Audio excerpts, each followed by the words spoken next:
No country had ever beaten the US in the men's 4x100 metre freestyle relay, but when the Olympics came down under to Sydney in 2000, Australia had somehow got it into their heads that they actually had a chance at winning the event. Of course, the Australian relay team in 2000 was the strongest it had ever been, and they had even beat the US team at the Pan-Pacific Championships a year earlier, although that particular US team was missing one of their star swimmers, Gary Hall Jr. So when the Australian media talked to Gary Hall after Australia's win and asked him whether he thought Australia had any chance of beating his dominant US team at the Olympics, he certainly didn't pull any punches, telling them that the American team would smash the Australians like guitars. The following day, that quote was on the front page of every newspaper in Australia. Gary's arrogance had rubbed a lot of Australians the wrong way, and so as the Sydney 2000 Olympics kicked off and the 4x100 freestyle relay approached, all eyes were on the Australian team to make Gary Hall Jr. eat his words.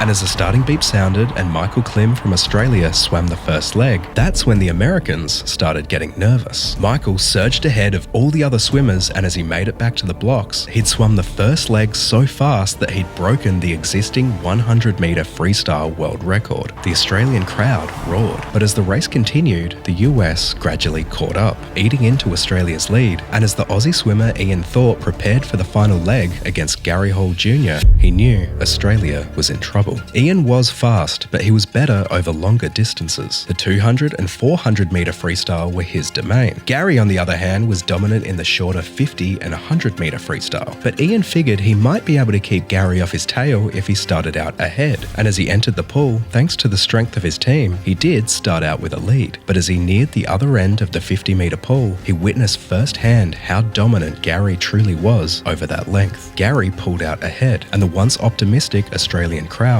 went quiet. Ian felt like he was letting down the country. Gary's claim started rattling through his brain, taunting him. It was starting to ring true. Ian was getting smashed. But after the turn, in the last 50 metres, as Ian lifted his head with each breath, he fought to close the gap. He felt like he was catching up, but he knew it would be close. So, in the final 10 metres, Ian stopped looking. He held his breath, put his head down, and he swam until...